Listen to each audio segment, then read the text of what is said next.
저도 외국 살잖아요. 그러면은 대부분 느끼는 게, 한국 사회하고 다른 나라 사회요. 특히 이제 일본이나 이런 중국을 빼고 아시아권을 제외하고 다른 권역에 사는 나라를 이렇게 만나보면 제일 많이 느끼는 게 한국은 뭔가 경직되고 굉장히 빠르다라는 거예요. 그리고 목숨을 건대요. 그래서 사실 우리가 이렇게 살죠, 한국 분들이. 근데 이제 왜 그런가 생각을 해보면 저 개인적인 거예요. 개인적인 건, 한국은 뭔가 실패하면 죽는 줄 알아요. 시험 망치면 인생 끝난 줄 알아요. 그래서 OECD 국가 중에 자살률이 계속 치솟는 거 아닌가 생각을 하고요. 나와 보니까 여기서는 동남아시아 특히나 뭐 이런 쪽이나 저 다른데 이렇게 아니면 또 다른 국가 그 선교사님들 만나 이렇게 얘기해 보면 그냥 실패하면 조금 쉬었다 다시 하면 되지. 거기에 그렇게 연연합니까? 사실 그런 것 때문에 더 열심히도 안 하는 것도 있고 그렇죠. 우리 사회는 그런 게 있어요. 근데 단순히 이게 한국만 그럴까요? 그렇지는 않습니다. 그러니까 자본주의나 이런 것들이 고도로 발달하면, 사회가 굉장히 고도로 발달해지면 이런 현상이 와요. 중국도 지금 그런 것 때문에 되게 사회적 문제 많은데요. 제가 며칠 전에도 그런 말씀 드렸는데요. 한 문명이 발달하잖아요. 그럼 그게 이 문명이 앞으로 어떻게 될 것인가를 진단할 때 두 가지를 봅니다. 여기가 뭔가 사회가 조금 더 간결하고 단순해진다? 그건 파란등이에요. 건강하게 하는 거예요. 근데 이 사회가 뭐가 굉장히 복잡해진다? 그럼 이거는 소멸 상태 들어가는 거예요. 에너지가 없으니까 계속 뭐가 꼬이는 거죠. 그래서 이것이 단순히 사회학적인 것이 아니라 이건 이제 인류 고고학에서 나오는 모든 유물들을 봤더니 복잡해지면 복잡할수록 망조로 가더라는 겁니다. 그리고 그런 현상이 생기면 나오는 사회적인 어떤 문화는 실패하면 끝나는 거예요. 용서도 없고 관용도 없고 나눔도 없는 것입니다. 그래서 이런 세상을 살다 보면 실패에 관대하지 않습니다. 근데 성경은요, 실패에 관대해요, 하나님이. 그래서 우리 레위기 읽어나갑니다만, 레위기에서 끊임없이 하는 얘기가 뭐예요? 거룩함은 뒤처진 사람을 돌봐주는 거죠. 갈릴리 예수님이 찾아가시는, 먼저 챙기시는 사람은 병자이거나 죄인이거나 이렇게 되는 것이죠. 그래서 사실 이것을 우리가 잘 보실 필요가 있습니다. 이런 문화 속에서는 사람도 쉽게 평가하고요. 실패할 기회는 다시 기회를 주지 않습니다. 이것이 사실은 삶을 지배할 때 생기는 현상입니다. 그러나 성경은 말씀을 드렸습니다만 다른 세상을 보여주십니다. 하나님도 실패를 부정하지는 않으십니다. 실패는 실패입니다. 그런데 하나님은 실패를 마지막 결론으로 받아들이지는 않으신다는 것입니다. 오늘 호세아와 마태복음서가 이런 말씀을 함께 해줍니다. 먼저 우리 호세아서요. 호세아가 활동하던 북이스라엘은요, 이미 무너졌어요. 근데 말씀을 드렸던 것처럼 이때 호세아 시대의 유물을 봐보잖아요. 더 정교하고 더 예술적이에요. 그런데 그렇게 할수록 정치는 흔들리고요. 경제는 피폐해지고 신앙은 생명력을 잃어버렸습니다. 끝났죠. 그래서 사람들 역시도요, 하나님보다 제국과 권력, 풍요, 이걸 따라가기 시작합니다. 신앙인의 눈으로 보면 끝난 공동체입니다. 그런데 오늘 호세아를 통해서 하나님은 놀라운 말씀을 하십니다. 내가 아이였을 때부터 사랑하였다. 내가 걸음을 가르쳤다. 내가 품에 안았다. 과거입니다. 그리고 마침내 이렇게 말씀하시죠. 그래서 내가 어찌 너를 버리겠느냐. 현재이고 미래입니다. 하나님은요, 죄를 모르시는 분은 아니십니다. 그런데 죄보다 먼저 기억하시는 것이 있습니다. 두 가지입니다. 첫 번째로는 함께 걸어온 시간입니다. 하나님께서 붙잡아 주셨던 시간이요. 비록 사람들이 손을 뿌리쳤지만 그래도 하나님과 다 있던 시간들을 하나님은 기억하십니다. 두 번째로 보시는 것이 있습니다. 아직 꺼지지 않는 생명의 가능성입니다. 살아날 수 있을 수 있다는 것입니다. 사람은 포기해도 하나님은 이것을 포기하지 않으시고 놓지 않으십니다. 우리는 종종 우리 자신을 실패한 사람으로 규정할 때가 있습니다. 상처 하나, 경제적인 사건 하나, 때로는 관계 하나, 때로는 믿었던 사업 하나, 때로는요, 건강 하나가 무너지면 삶 전체가 끝난 것처럼 우리는 여깁니다. 그러나 하나님은요, 이런 것보다 더 깊은 곳을 보십니다. 그것은 우리 안에 아직 살아나기를 기다리는 생명을 보신다라는 것입니다. 병원에서 많이 봤어요. 의사들이 막 처치하잖아요. 그래서 좀 친해져가지고 선생님 저분 어떻게 될까요? 저분은 아마 살아나실 것 같아요. 비공식적인 얘기입니다. 그러면서 왜요? 저분은 의지가 되게 세요. 똑같이 심폐소생술을 하는데 막 살아나려고 하는 분이 있고요. 그게 이제 자가 회복이라는 여러 가지 조짐이 있다는 거죠. 의지가 있다는 겁니다. 내 속에 소멸되는 생명도 있지만 살아내려는 생명도 있다는 것입니다. 하나님은 이걸 보신다는 것입니다. 복음은 바로 여기서 시작합니다. 마태복음 10장에 예수님께서 제자들을 보내십니다. 어제도 말씀드렸잖아요. 마태복음 10장은 아직 이 사람들이 완성된 시기가 아닙니다. 그런데 성경은 예수님께서 사도처럼 보내십니다. 이 제자들이 아직 예수님을 충분히 이해하지도 못했고 자기들끼리 두려워하고 서로 다투고 십자가 앞에서는 앞으로 흩어질 사람들입니다. 그런데도 예수님이 그들을 보내십니다. 그리고 하시는 말씀이 있습니다. 가라라는 것입니다. 가야만 한다라는 것입니다. 그리고 하나님 나라가 가까이 왔다고 선포하라는 것입니다. 병든 사람 고치라는 것입니다. 예수님께서는 완성된 사람을 보내신 것이 아닙니다. 신앙의 놀라운 점은 여기에 있습니다. 우리가 자꾸 놓치는 부분이죠. 신앙은요, 갈 때 완성되어지는 것입니다. 완성되었기 때문에 가는 것이 아니고요. 연약하고 부족하고 턱도 없어 보이지만 갈 때 완성되는 것입니다. 기도는요, 훈련받은 사람이 잘하는 게 아니라 기도하는 사람이 잘하는 것입니다.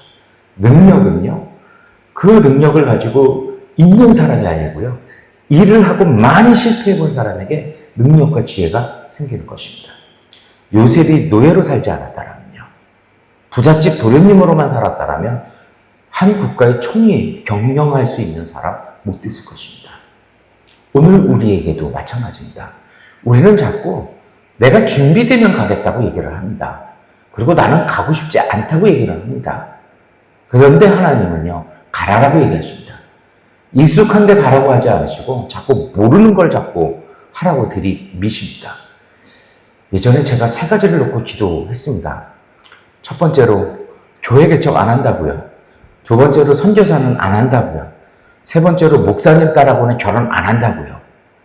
근데 모든 기도는 다 거꾸로 응답이 되어서 목사님 따라고 결혼하고 선교사 되고 교회 개척하고 나중에 깨달은 건 내가 원하는 걸 기도하는 게 아니라 하나님의 뜻대로 하는 게 맞겠구나라는 생각을 했습니다. 그게 사실 제 30년 인생이기도 합니다. 근데 느껴진 건요, 그거 안 했더라면 어떻게 됐을까요? 안 했더라면요. 신앙은요, 갈 때 완성되어지는 것입니다. 가면서 다듬어지는 것입니다. 도자기가 있어서 흙을 덜어내는 것이 아니고요. 그 흙을 밟고 다지고 빚으니까 빚어지는 겁니다. 그래서 예수님은요, 우리에게 가라고 말씀하십니다. 그래서 신앙의 가장 소중한 것은 순종이라고 말하는 이유는 여기에 있다는 것입니다. 복음은요, 과거를 지우는 능력이 아닙니다. 복음은 사람을 다시 일어서게 하는 능력입니다. 상처가 있어도, 실패가 있어도요, 낭패를 경험해서도 하나님은 가라라고 말씀하십니다. 그렇게 갈 때 다시 일어설 수 있는 것입니다. 묘한 게 있죠. 다 있을 때는 말씀 안 하십니다. 말씀 안 하시는 것이 아니라 내가 못 듣고 있는 겁니다. 너무 좋아서요. 그런데 그 모든 것이 사라지고 날 때요, 인생으로서는 고난일 수 있으나 영적으로는 축복의 시간입니다. 모든 것이 없어지니 비로소 들리는 것이 있습니다. 가라라는 주님의 음성이 들리기 시작합니다. 우리는 생각합니다. 내가 전에는 할 수 있었지만 지금 무엇을 하겠습니까?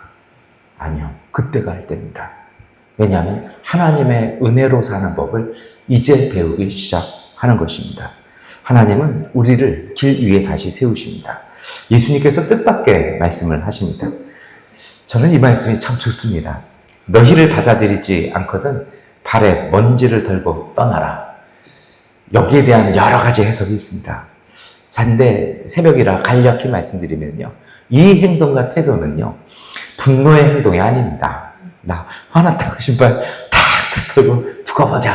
아닙니다. 복음을 거절한 사람을 저주하라는 뜻도 아닙니다. 이 행동은요. 자신감 있게 쓰라는 것입니다. 거절당한 경험에 붙들려서 하나님께서 여시는 다음 기회까지 잊어버리지 말라는 것입니다. 한쪽 뺨 맞으면 다른 뺨 돌려달라고 그러잖아요. 이 의미도 비슷해요. 당당하라는 거예요. 모욕을 당했잖아요. 나를 모욕하지 말고 화가 났으면 나를 그냥 때리세요라고 드밀라는 겁니다. 당당하라는 것입니다. 매를 벌라는 얘기가 아니고요. 당당하라는 것이에요. 그리고 이 말씀은요. 그 거절에 연연하지 말라는 것입니다. 발에 먼지 든다는 것이 실패에 부정하는 것은 아니죠. 거절당하는 거, 거절당하는 거고 얼마나 좀 그렇겠어요. 그러나 실패가 내 삶의 먼지가 되지 못하도록 하라는 것입니다. 털어버리라는 겁니다. 상처는 인정하지만 상처에 머물지 말라는 것입니다. 눈물은 흘리지만 절망에 빠지지는 말라는 것입니다. 다시 하나님께서 여시는 길을 향해서 걸어가라는 것입니다. 이 신앙의 자세가 필요합니다. 이게 가는 사람의 순종하는 자세고요. 하나님이 만들어 가시는 사람들의 태도입니다. 이것이 복음이 주는 대범함입니다. 없어도 당당하고 있으면 나누고 없으면 감사하고요.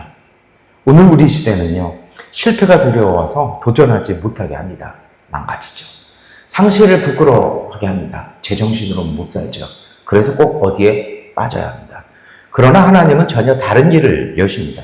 복음은요.